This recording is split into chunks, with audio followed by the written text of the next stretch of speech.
सहनावतु सहनौ भुनक्तु सह वीर्यं करवावहै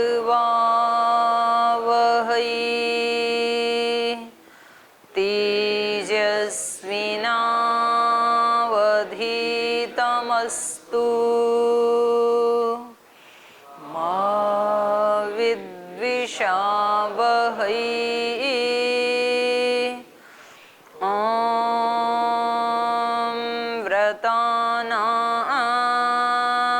व्रतपते व्रतं चरिष्यामि तच्छकेयं तन्मे राध्यताम् इदमहमनृतात् सत्यमुपैमि ॐ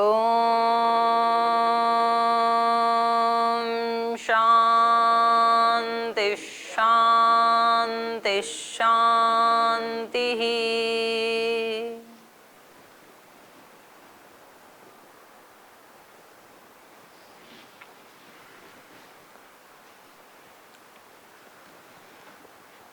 तो यहाँ कल हम जो चर्चा कर रहे थे,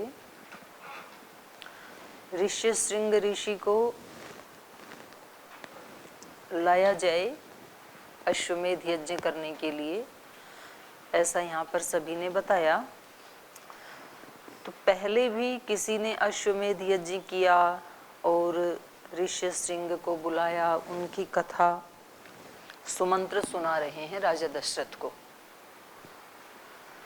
तो इन्होंने कहा कि ऐसा मैंने पुराण में चर्चा सुनी है कि वहाँ पर सनत कुमार जी ऋषियों को बता रहे हैं कि एक बार ऐसा हुआ था कि अंग देश में बहुत अकाल पड़ गया था, अनावृष्टि सुघोर काल पड़ गया था। तो वहाँ वृष्टि लाने के लिए अश्वमेध यज्ञ किया और अश्वमेध यज्ञ में इनको बुलाया गया, ऋष्यशृंग को। तो हम कल ये पढ़ रहे थे कि कैसे उनको बुलाया जाए, ये उनको बता रहे थे, सनत कुमार बता रहे थे ऋषियों को। तो उसी को ही आगे बढ़ाते हैं। कोई ज़्यादा गंभीर प्रसंग नहीं था ये, बस इतनी ही बात थी कि जो जीवन यज्ञ होता है उसमें अनेक शक्तियों का सहयोग होता है। वो केवल माने सबसे पहले तो अपना ही सहयोग होता है जीवन के यज्ञ को पूरा करने के लिए, और अपने जो साधन हैं, अपने इंद्रियां, अपना शरीर, अपने हाथ पैर, आँख नाक कान वाणी व्यवहार भावनाएं विचार, तो पहले तो वो ही सबसे पहले तो उनका सहयोग होना जरूरी है। अपना पूरा अस्तित्व यदि चाहे अपने कल्याण को, तो कल्याण हो सकता है। अपने अस्तित्व का एक छोटा सा भाग भी यदि उसके लिए मना करे कि नहीं मैं तो अपने पुराने ढंग से चलना ही ठीक है मेरे लिए, तो फिर बड़ा मुश्किल है। तो ये श्री अरविंद ने भी लिखा है, जो उनका पथ का विधान है, भागवत मुहूर्त पुस्तक है और उसका पहला ही जो चैप्टर है पथ का विधान, तो उसमें वो कहते हैं कि पहले आप अपने अंदर ये देख लो, अच्छी तरह से तय कर लो कि क्या आप सचमुच भगवान को चाहते हैं। अगर इस प्रश्न का उत्तर आपकी संपूर्ण सत्ता देती है तो फिर आगे पथ का विधान ऐसा है, आप चलना चाहो तो। और अगर इसके उत्तर में आपकी सत्ता उत्तर तो सकारात्मक देती है कि हाँ मुझे भगवान को प्राप्त करना है, लेकिन उस प्राप्ति के पीछे आपके मन में कोई आकर्षण है, आपने किसी ऐसे व्यक्ति को देखा है कि ये व्यक्ति योग मार्ग पे चला और देखो इसको कितना ऐश्वर्य मिला, कितनी प्रसिद्धि मिली, कितना इसका जीवन सुखों से भर गया। तो कह रहे हैं अगर इन आकर्षणों को देख करके भी आप योग मार्ग पे चलना चाहते हैं तो भी ये मार्ग आपके लिए बड़ा मुश्किल पड़ जाएगा और आपको सफलता बड़ी मुश्किल से ही मिल पाएगी, क्योंकि आप किसी आकर्षण से आसक्त होकर के इस मार्ग पे चलना चाह रहे हैं। और यदि आपकी सत्ता का एक भाग कह रहा है कि चलूं और कोई छोटा सा भाग उसका अवरोध कर रहा है कि नहीं ये बड़ा कठिन पड़ जाएगा, इतना मेरे से नहीं हो पाएगा, इतना तो कर लूँगा, इससे आगे मुझसे नहीं हो पाएगा, तो फिर आपके भाग्य में होगी एक दुर्भाग्यपूर्ण असफलता।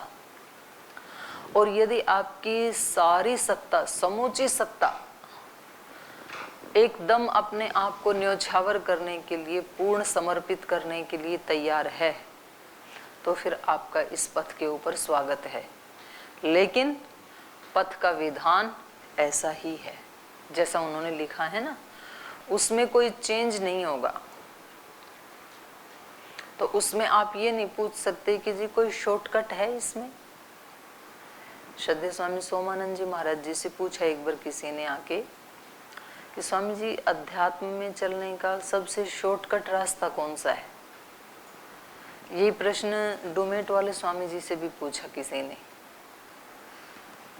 तो जो पहले वाले गुरुजी ने उत्तर दिया तो उन्होंने कहा कि भाई अध्यात्म और शॉर्टकट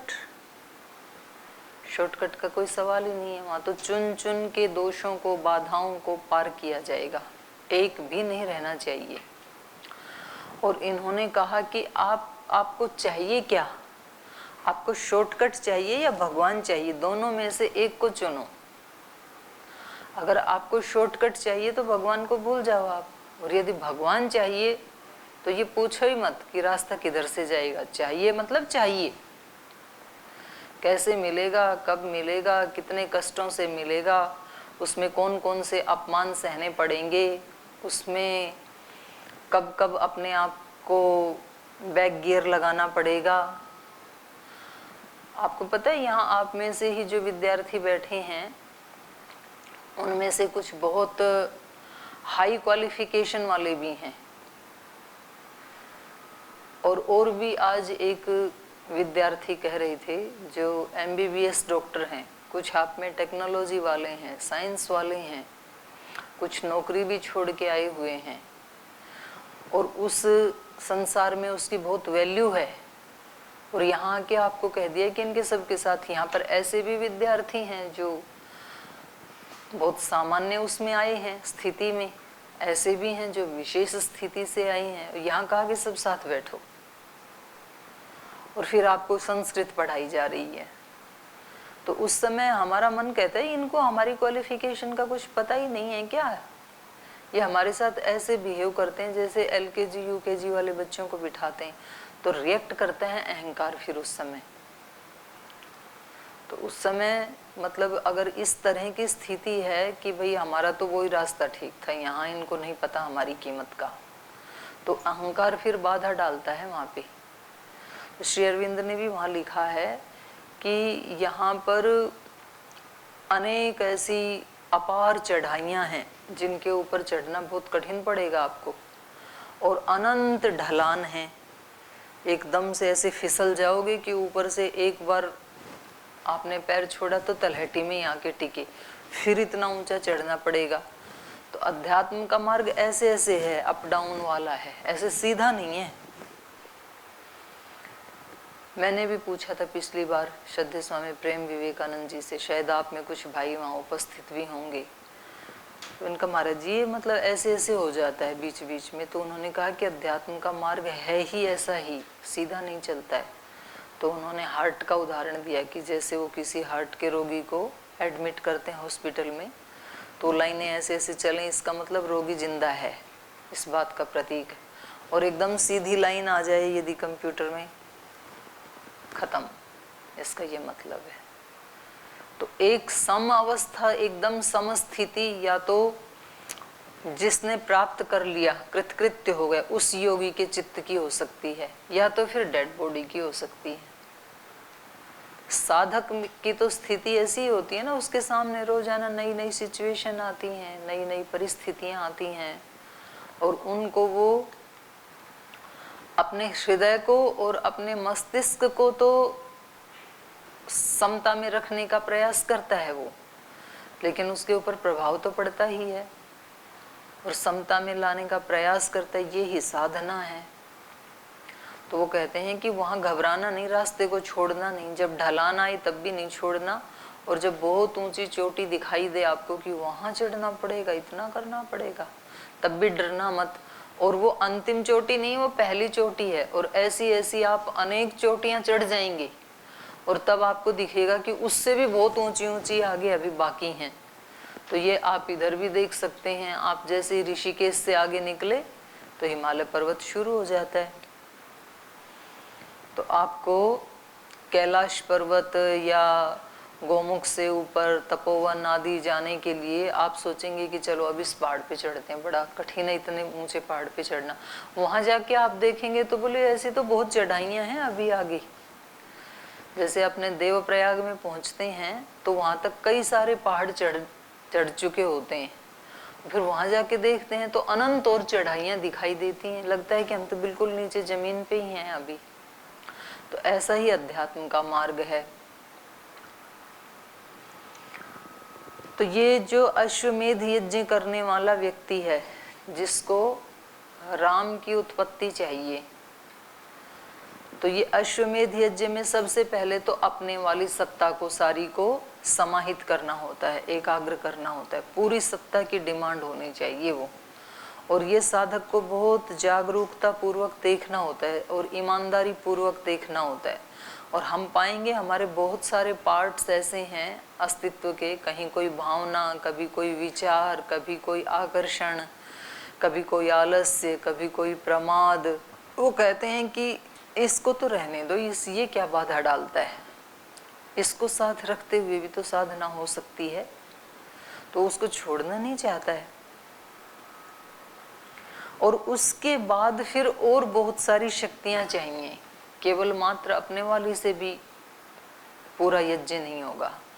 तो सुमंत्र इनको बता रहे हैं कि हमारे वाले तो सभी पुरोहित हैं, ऋत्विक गण हैं, वो तैयार हैं ही, लेकिन इसके अतिरिक्त हमें किसी ऐसे व्यक्ति को भी बुलाना पड़ेगा कि जिसके आते ही हमें इस यज्ञ का तुरंत अभिष्ट फल मिल जाए। तो पहले जिन्होंने किया उसकी कथा इनको सुना रहे हैं। तो हमने पढ़ लिया था 10 नंबर श्लोक हम पढ़ रहे थे, है ना।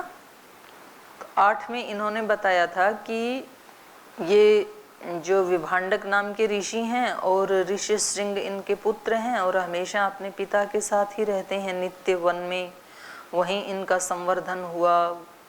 और ये केवल 2 की ही सेवा करना जानते हैं, एक अपने पिता की और दूसरा अग्नि की। अग्निम शुश्रूषमाणस्य पितरम च यशस्विनम। और किसी को ये जानते नहीं हैं। तो कह रहे हैं इस प्रकार जब वो अपने आश्रम में रह रहे हैं, एतस्मिन्नेव काले तु रोमपाद प्रतापवान अंगेषु प्रथितो राजा भविष्यति महाबल। उधर ये पिता पुत्र तपस्या में लगे हैं, तो इधर अंग देश में महान बलवान रोमपाद नाम के राजा राज्य कर रहे हैं। तस्य व्यतिक्रमात्, राजा के व्यतिक्रमण से, त्रुटि होने से, अनावृष्टि सुदारुणा भविष्यति, घनघोर सुघोरा सुदारुणा अनावृष्टि भविष्यति, बहुत अत्यंत कष्टदायी अनावृष्टि हो जाएगी और उससे सर्वलोक भयावह, सारे लोक को भयभीत कर देने वाली। रामायण में ही, पीछे आपने नहीं पढ़ा, रामायण में ही ये बात आई है कि इनके महाराजा दशरथ के राज्य में जो दंड विधान था वो इस प्रकार का था कि उस व्यक्ति की हैसियत देखी जाती थी, किसको कितना दंड देना है। अगर किसी छोटे व्यक्ति ने, कम शक्ति वाले व्यक्ति ने अपराध किया है तो उसको दंड भी छोटा दिया जाता था, और किसी ज्यादा बड़े सामर्थ्य वाले व्यक्ति ने पाप किया है तो उसको अपराध का दंड भी बढ़ा दिया जाता था। और अगर किसी सर्वोत्कृष्ट माने राजा के समान किसी राजा ने या किसी योगी सन्यासी ने, किसी ऊंचे पद पे स्थित व्यक्ति ने अगर अपराध किया तो उसको दंड उनसे हजारों गुना ज्यादा दिया जाता था। एक सामान्य व्यक्ति वही अपराध करेगा तो उसको एक दंड मिलेगा, वही अपराध यदि राजा करेगा तो 1000 गुना ज्यादा बड़ा दंड दिया जाएगा। ऐसा इनका दंड विधान था, क्योंकि बड़े आदमी के अपराध करने से ज्यादा लोग उससे प्रभावित होते हैं ना। छोटा आदमी करेगा तो उसके संपर्क में तो 1-2 लोग होते हैं, तो उससे ज्यादा हानि नहीं होगी, क्योंकि इसके अपराध करने से ज्यादा हानि होती है। तो यहाँ व्यतिक्रमण राजा ने किया है, तो इसका प्रायश्चित्त भी राजा को ही करना है। यहाँ तो उल्टा होता है, अभी तो कलयुग में तो सामान्य आदमी कोई अपराध कर दे तो उसको आजीवन कारावास हो जाएगा, और किसी बड़े व्यक्ति की जान पहचान वाला भी अगर अपराध कर दे, वो खुद करे तो उसको तो दबा ही दिया जाएगा, वो तो अपराध होगा ही नहीं। समर्थ को नहीं दोष गोसाई। बड़ा करे तो उसको तो मतलब पता भी नहीं चलने देंगे, लेकिन उसकी पहचान वाला भी कोई कर दे तो तुरंत फोन आ जाएंगे कि इसको छोड़ दो, उसको छोड़ दिया जाएगा। दूसरे लोग पूछेंगे इसको क्यों छोड़ दिया, हमें क्यों बंद कर रखा है, तो उसको 2 डंडे और लगेंगे, चुपचाप बैठ जा वहां पे, पूछना नहीं है क्यों छोड़ दिया। यहाँ उससे उल्टा है, तो राजा से व्यतिक्रमण हुआ है तो राजा ही बता रहे हैं कि मेरे से कुछ व्यतिक्रमण हो गया, इसके फलस्वरूप सारी प्रजा कष्ट उठा रही है, अनावृष्टि हो रही है, तो इसका कोई उपाय हमें ढूंढना चाहिए। अनावृष्टां तु वृत्तायां राजा दुःख समन्वितः ब्राह्मणान् श्रुत समृद्धान् समानीय प्रवक्ष्यति भवन्तः श्रुतकर्माणो लोकचारित्रवेदिनः समादिशन्तु नियमं प्रायश्चित्तं यथा भवेत्। अनावृष्टां तु वृत्तायां राजा दुःख समन्वित, तो राजा बहुत दुख से दुखी हो गई अनावृष्टि होने से, क्योंकि उनसे कोई व्यतिक्रमण हुआ, कोई भूल हुई राज करते समय, और उसके परिणाम स्वरूप जो अनावृष्टि हुई पूरे राज्य में, तो वो बहुत दुखी हुए। इसलिए उन्होंने ब्राह्मणान श्रुत समृद्धान, जो श्रोत्रिय ब्रह्मनिष्ठ ब्राह्मण थे जिन्होंने बहुत सुना था, श्रुत समृद्धान जिन्होंने श्रुति परंपरा को बढ़ाया था, ऐसे ब्राह्मणों को समानीय प्रवक्षति, उनको अपने पास बुला करके उनसे राजा पूछते हैं। और ये कहानी कौन सुना रहे हैं? सनत कुमार जी। किनको सुना रहे हैं? अपने ऋषियों को, मुनियों को। और उनकी सुनाई हुई कहानी को दोबारा कौन सुना रहे हैं? सुमंत्र सुना रहे हैं। किसको सुना रहे हैं? महाराज दशरथ को। तो उन्होंने अपने सारे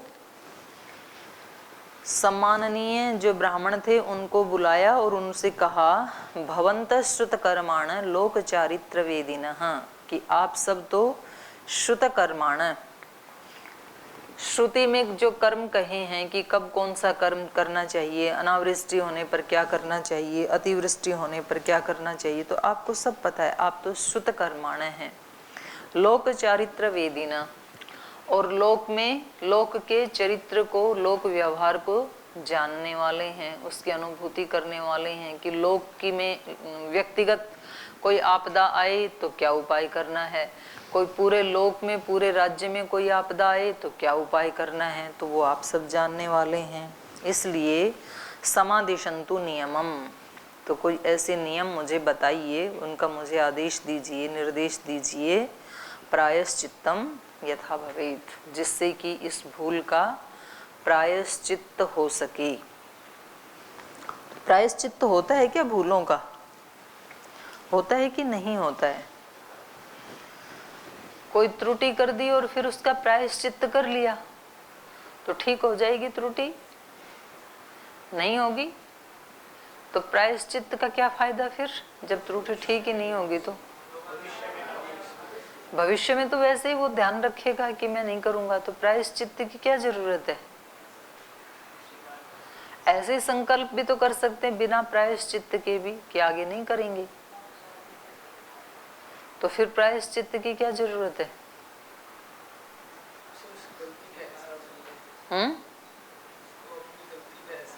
हो गया तभी तो कह रहा है आगे नहीं करूंगा, एहसास तो हो ही गया, कोई जरूरत नहीं।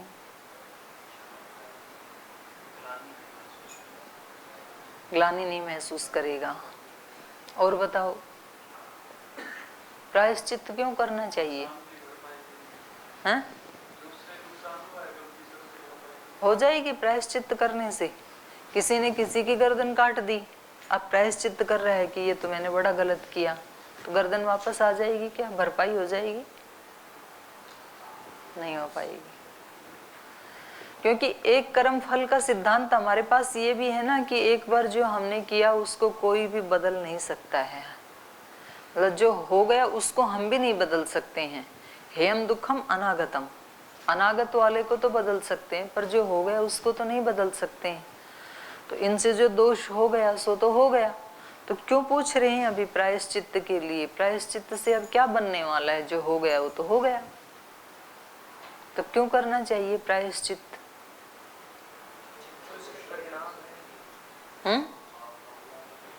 पाप कम हो जाएंगे? चलो कोई बात नहीं, इस पे आप चिंतन करना, छोटी छोटी बातों पे तो चिंतन करना चाहिए।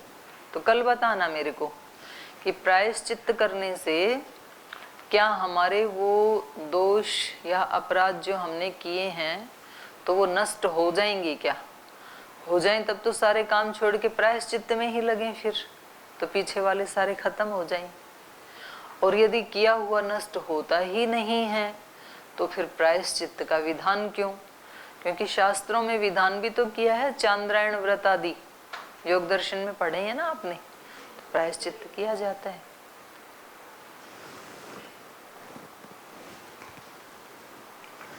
तो ऐसे ये भी पूछ रहे हैं अपने इन वरिष्ठ विद्वानों से, ये कह रहे हैं समादिशंतु नियमम प्रायश्चित्तम यथा भवेत।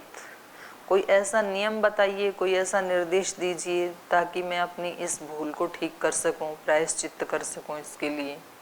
इत्युक्तास्ते ततो राज्ञा सर्वे ब्राह्मण सत्तमः वक्षन्ति ते महीपालं ब्राह्मणा वेदपारगाः।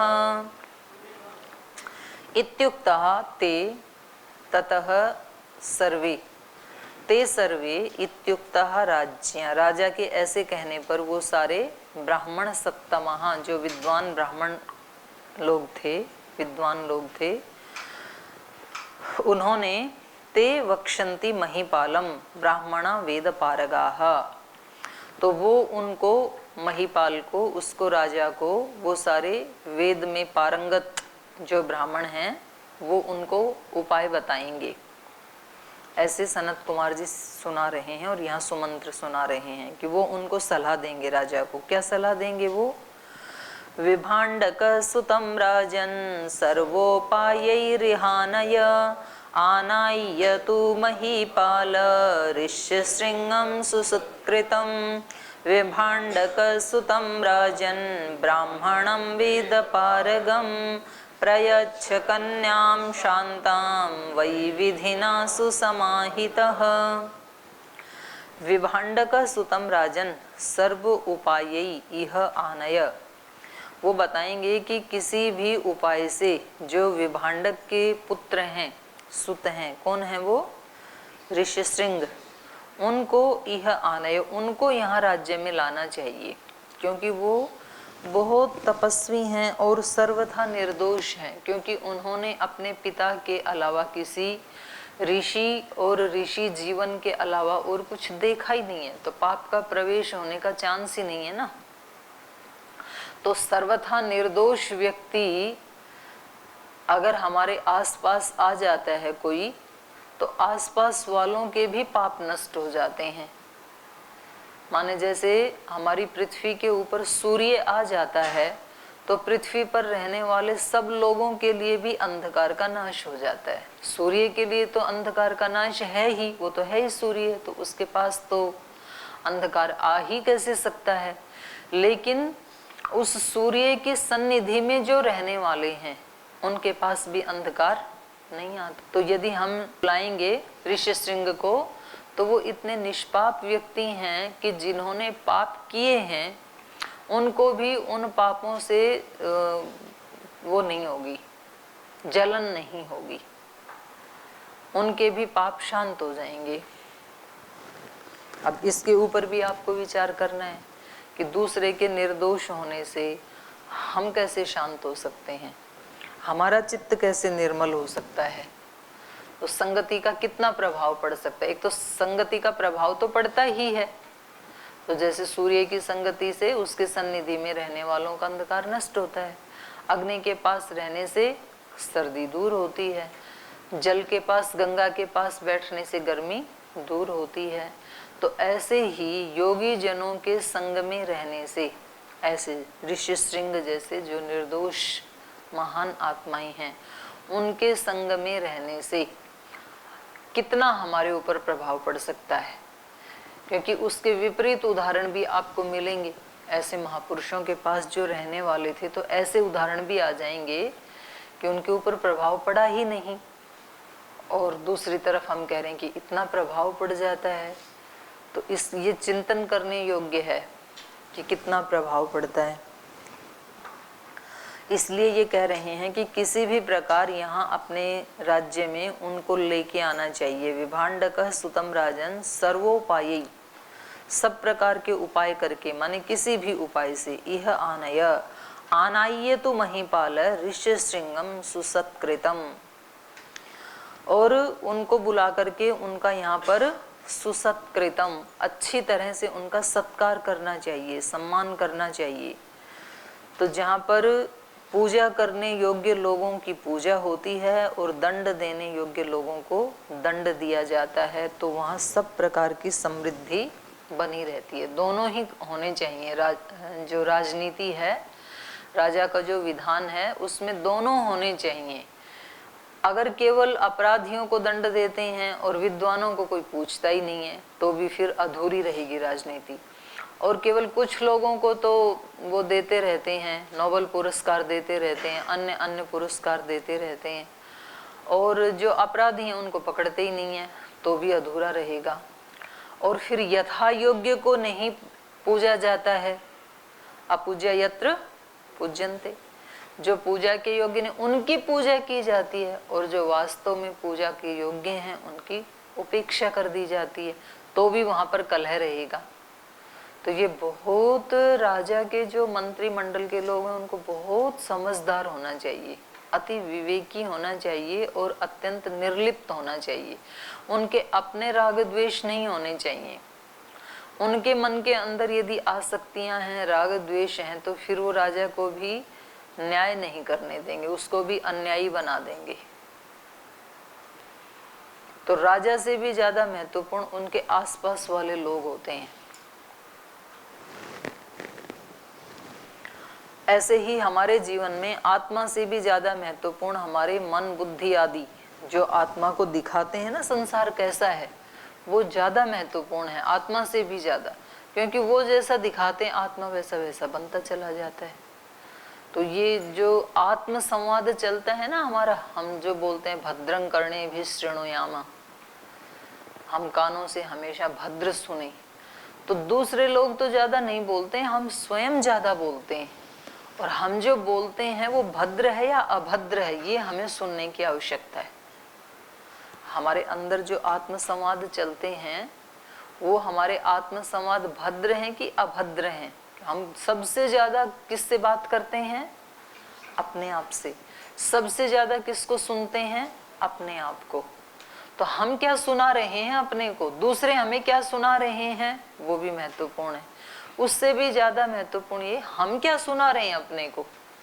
अगर हम पूरे दिन यही सुना रहे हैं कि यहाँ तो सब बुरे ही लोग हैं, यहाँ तो कोई भी अच्छा नहीं है, यहाँ तो सब तंग करने वाले ही हैं, यहाँ तो सब स्वार्थी लोग हैं, यहाँ तो सब आलसी प्रमादी हैं, यहाँ तो सब अज्ञानी हैं।